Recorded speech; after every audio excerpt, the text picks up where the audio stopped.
No DQ Galaxy, we are live with a recap of the 2024 WWE Bash in Berlin premium live event. What an atmosphere, as you would expect. WWE in Berlin, Germany. The crowd was rowdy all night long. We had 5 matches. Let's go ahead and get into this recap. Shout out to everyone watching this, whether it's live or on demand. I appreciate your viewership and support. We even have some people that think this show was better than All In. Let's break it down. We kicked off the premium live event with Cody Rhodes versus Kevin Owens for the Universal Championship. As I said, the crowd was very fired up for this match. The crowd gave them a standing ovation. They were chanting both these wrestlers. Cody and Kevin Owens were all about sportsmanship. They shook hands. They had a long feeling out process in the early going. Now, there was a point where it went back and forth, and then Cody ended up going for a disaster kick, but he started favoring his knee. On SmackDown, Kevin Owens questioned Cody, heard that Cody got hurt during a live event, so they were playing up on that. Cody was acting like he hurt his knee, and Owens, being the good guy, was hesitant about taking advantage of the situation. He was on the outside of the ring, and Cody said he was fine. He was okay. Owens did target the knee, and then Owens was going to give Cody his trademark powerbomb on the ring apron, but he did not do it. He decided against it. He got Cody back in the ring. He hit the stunner, but Cody was able to kick out of it. Cody countered a pop-up powerbomb. He went for multiple crossroads, but then Owens hit another stunner. But Cody once again kicked out. So Owens went up top, went for the swanton. Cody got his knees up, and then Cody was able to hit one more crossroads and finally put away Kevin Owens to retain his championship. After the match was over, Kevin Owens got up. Cody raised Owens' hand, but then Owens, being the prize fighter, he took Cody's hand and raised it instead. We had that little moment there with Owens blindside Cody. We've seen it so many times, but it did not happen. Owens showed the respect, and that was the end of the segment. We'll see what happens. If there's a follow-up to this, if Owens will finally snap, or if this was just a one-off. It did. I've seen some comments in the chat room, and I do think that it had WrestleMania 8 vibes. And we've seen this type of storyline before. In that match, Roddy Piper had the chance to win. He would have had to have cheated using a ring bell. He would have had to use dirty tactics to win, but he did not do it. Same thing here. And in that match back in the day, there was no follow-up. Roddy put over Bret Hart, and that was that. We'll see what happens with this. I thought it was a really strong match. It was predictable, but well executed. I thought both of them did a really good job. Crowd heat definitely brought up the match. If this match was in front of a dead United States crowd, I don't think it would have been that great to watch because of the predictability, but the crowd really elevated it, and they were milking it. They were playing off the crowd, and that definitely helped. I would say it was a very strong match to start off the show. And then we had our second match, which was for the women's tag team titles. But before we get to that, shout out to Gareth Smith, who sent in a $5 euro or pound super chat. I'm not sure. I always get the symbols confused. One day I'll figure it out. Gareth said, I up, mate. Loving these international PLEs. Great show, great crowd. Overall, a really solid show. I really hope WWE sanctions Dominik versus Rhea Ripley one-on-one. We'll talk about that in just a few moments with Dominik and Rhea Ripley. I agree with you 100%. I am a big fan of these international shows. The crowds are always hot. I love being able to watch in the afternoon. After I'm done with this, I can go out to dinner, have a relaxing evening. I'm a big fan, and I really do think that every non-Big Four show should be outside of the United States, and better yet, outside of North America. With all due respect to Canada, but Toronto does get a lot of shows, and Canada in general does get a fair amount of WWE events. They got one coming up in Vancouver, which is going to be a hot show, Survivor Series, but that's a Big Four. I want to see all the non-Big Four shows international. Europe, maybe do some in South America. There's a lot of possibilities, a lot of places that we haven't seen WWE go to in a very long time. All right, so women's tag team title match. I agree with Ian. This was the weakest match of the show, but by no means was it a bad match. And it was newsworthy. So let's get to it. It was a fairly standard tag team match. Bianca had the early momentum, but the heels were cheating. They were grabbing at Bianca's hair, using that to their advantage. Eventually, Jade Cargill tagged in. Jade did the power moves. She was cleaning house. Fire and Dawn had to double team to try and regain the upper hand. Bianca was back in, all four women in the ring. Bianca went for the KOD to Dawn, but Fire made the save. But then they had a miscommunication. Fire accidentally hit her partner. Jade pulled Bianca out of the ring. Then Jade and Bianca regrouped. They finished off Dawn with their combo finisher and got the 1-2-3 victory to regain the tag team titles. Solid match, and I'm glad the titles changed, even though they've been hot potatoed so much over the past year or two. Really, Jade and Bianca need to have a long run with the titles. They need like a good year to really elevate the titles and go through one team at a time, go through every single team in the division. And as this is happening, WWE should be building up new teams that could eventually challenge Jade and Bianca. That's how you get the tag team titles over. You have to build them up as strong champions and set up a top-level team that can eventually beat them. That's what they need to do. We'll see if it happens. Or will Jade and Bianca lose it in 2 months to Pure Fusion Collective or something like that? Let's get to CM Punk versus Drew McIntyre in a strap match. And in this match, you had to touch the four corners and they would light up.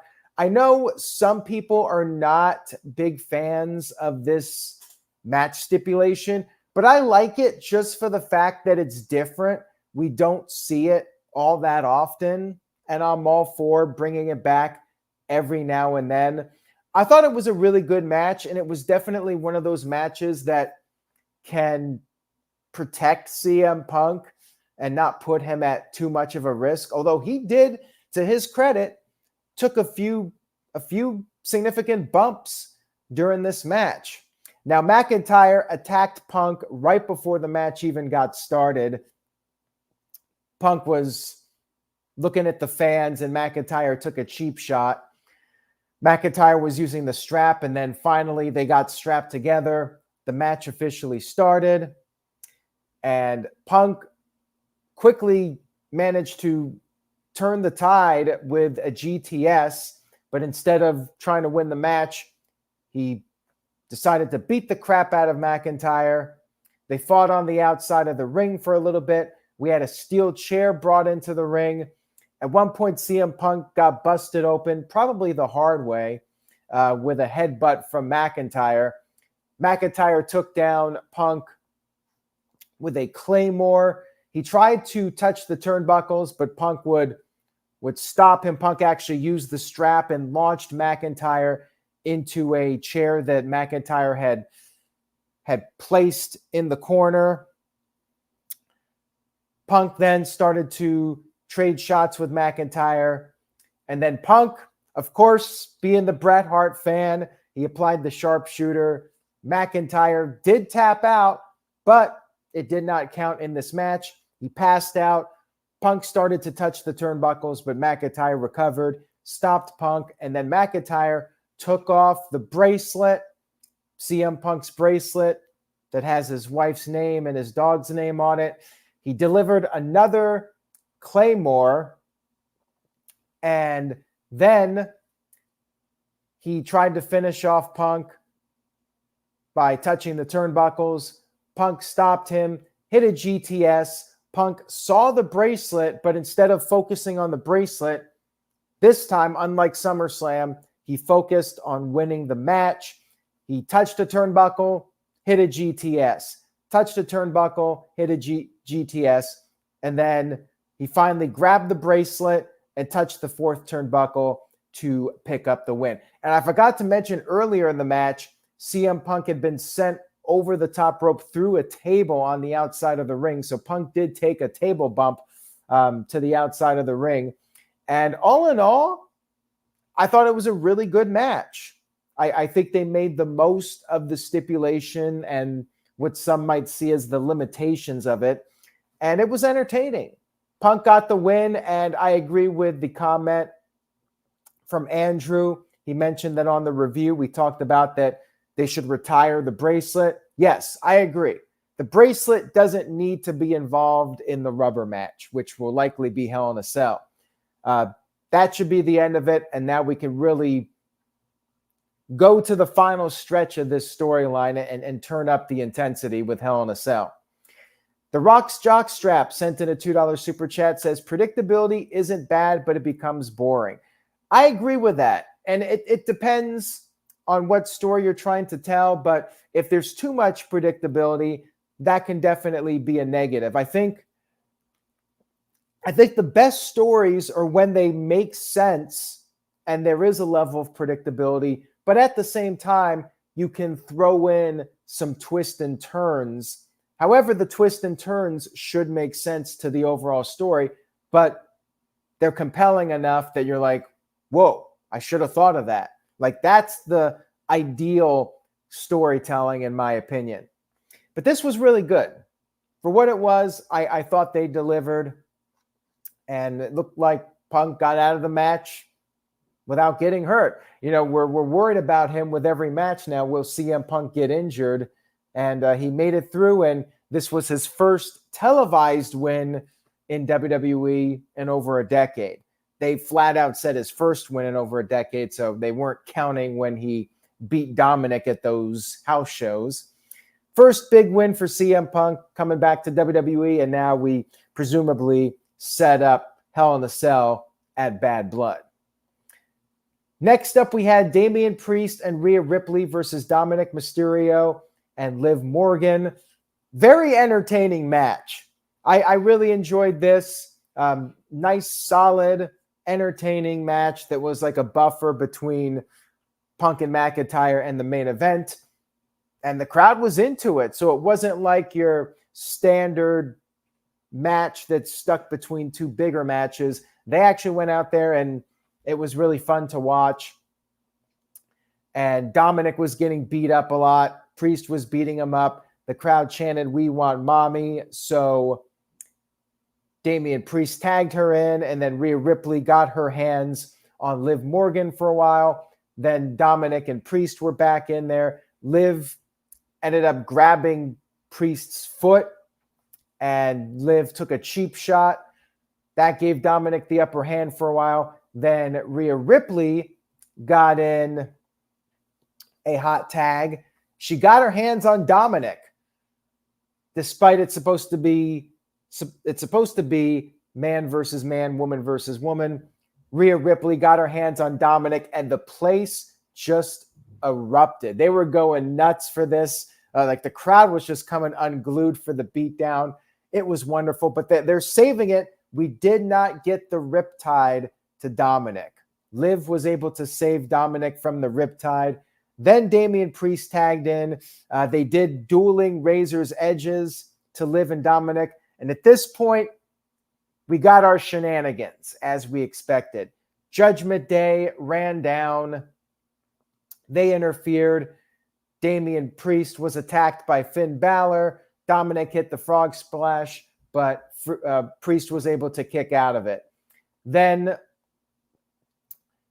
Priest was able to fight off Judgment Day, and then Liv Morgan was distracted by Priest, who had taken out the Judgment Day members, and Rhea Ripley then finished off Liv Morgan with the Riptide. 1, 2, 3. Terror Twins picked up the win.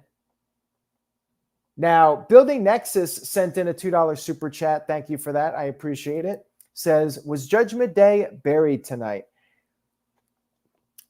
I can see people making that argument since Judgment Day came out there and they still lost.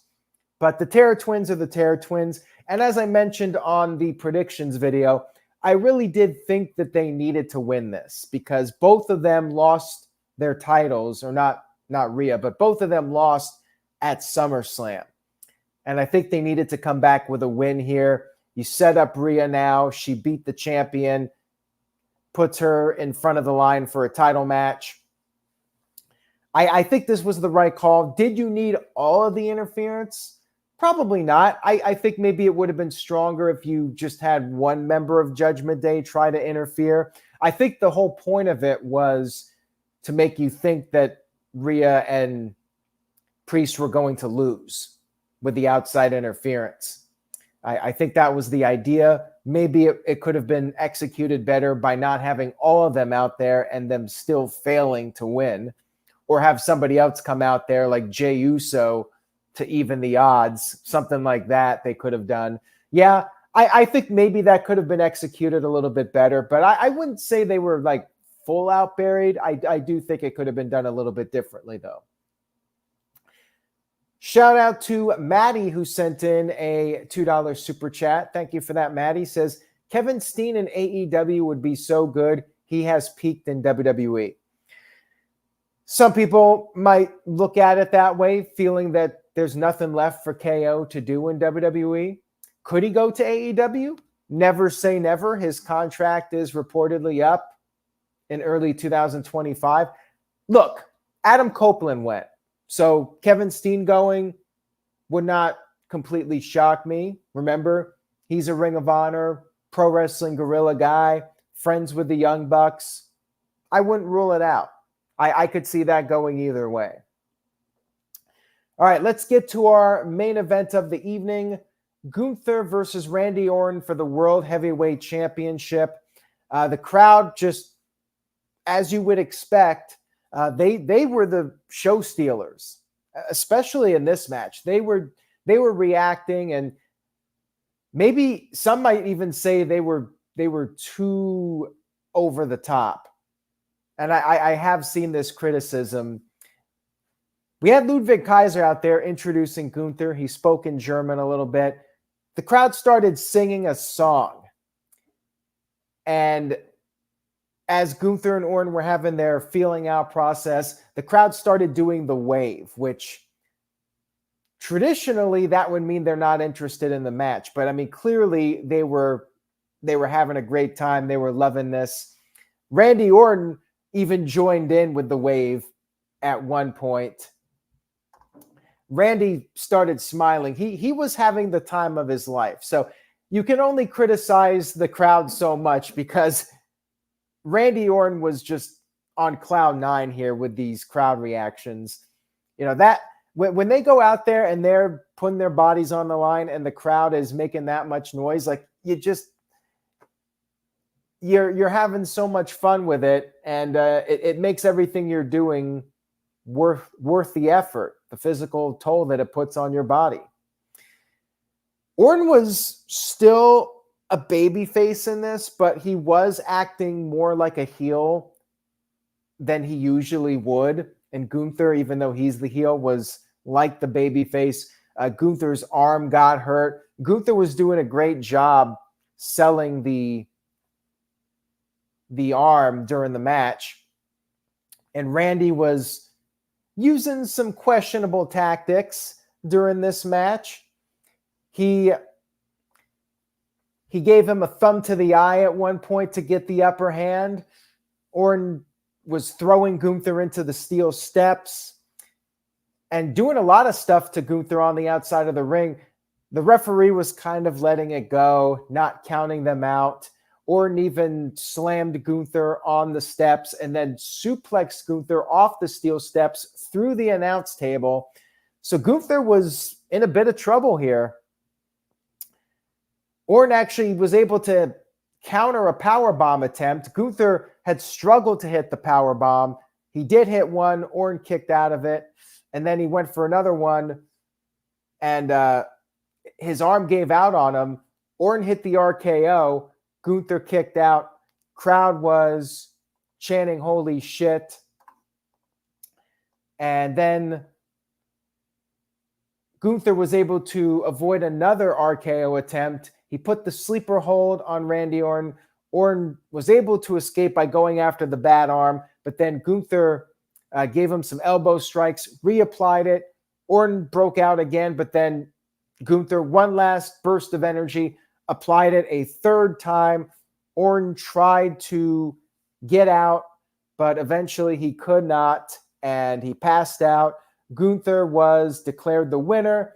And then after the match, Randy Orton showed him some respect. Randy Orton gave him the handshake. So we had not one, but two world title matches on this show where the participants shook hands after the match. What is this sportsmanship in WWE? What is this, Ring of Honor now? This is unusual for WWE, where we get this level of sportsmanship in these two world title matches. But yeah, Randy Orton put over Gunther, and Gunther celebrated. It was more or less exactly what you would expect. Main event was a really strong match. If I had to criticize anything about this match, I do think at times it was a bit slow paced, but it was like your Randy Orton or Triple H style match where they tend to move at a slower pace and try to make every move matter. To some people, it's great. To others, it can get boring at times. And I think when the outcome is ultimately predictable, it does drag it down a little bit.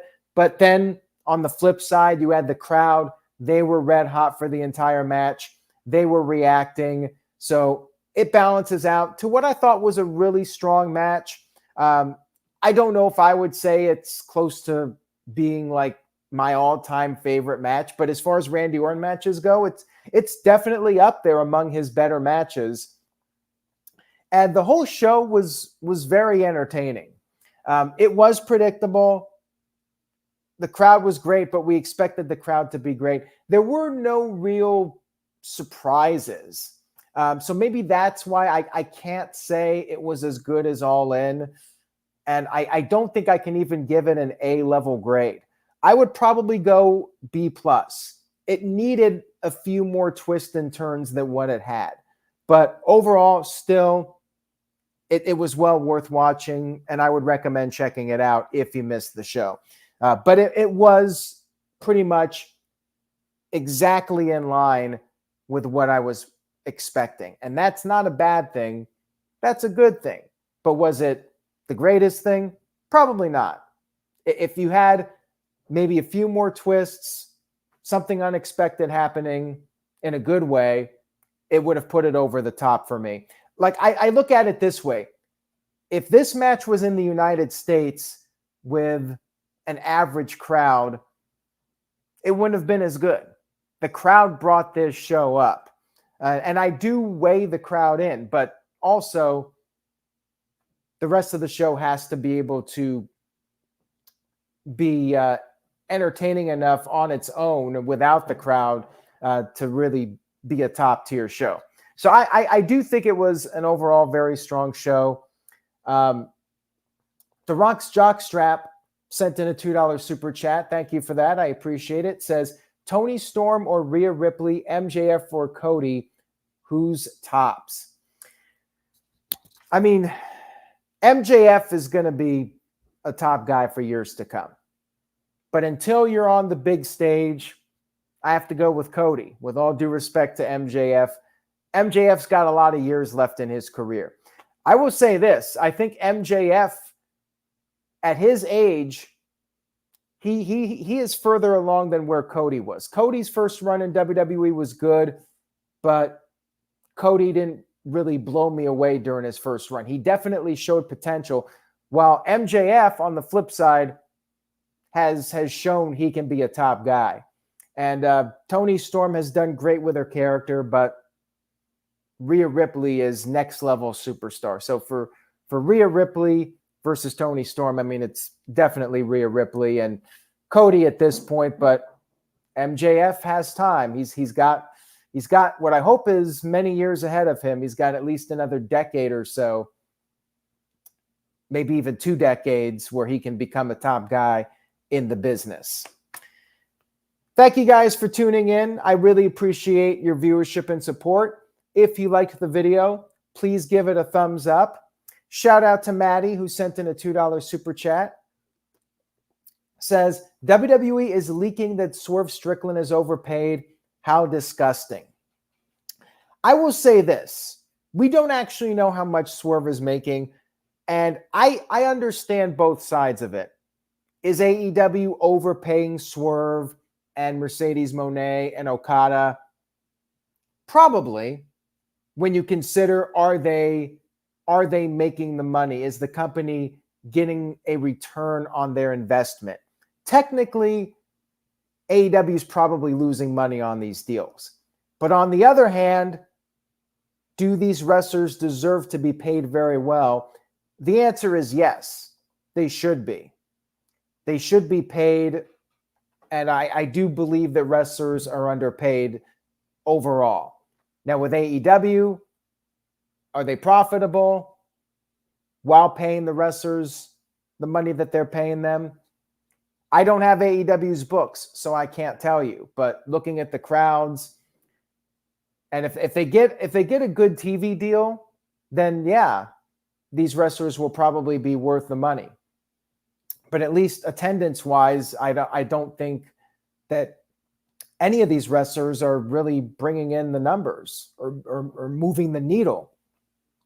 You look at television viewership, AEW is doing well on cable. They're number one most weeks, but nobody's really moving the needle and bringing in new viewers. It's definitely hard to say, like, should Swerve be paid what he's getting paid? I think in general, most wrestlers should be paid well and better than what they've been getting throughout history. This Guy Experience sent in a $2 super chat. Says, rate the international shows, please. I don't remember some of the letter grades I gave previous shows. I think this show was at a similar level as Backlash France. I think I would probably go with that Puerto Rico show as my favorite. I just remember that show. That crowd was tough to top, and France was probably a little bit louder overall than Germany. Germany still was a great crowd, but I think France was overall the best crowd, and even a couple of the recent Saudi Arabia shows have been really strong. It's tough to rank them just off the top of my head. Anyways, guys, thank you all so much again. Much love and appreciation to everyone out there. Stay tuned to NoDQ.com for the latest news and rumors, and I will be back after the NXT show, NXT No Mercy, live coverage on NoDQ.com, and then I will be back after that to give my thoughts. So tune in for that. Say yes to NoDQ.com. and I will see you all next time.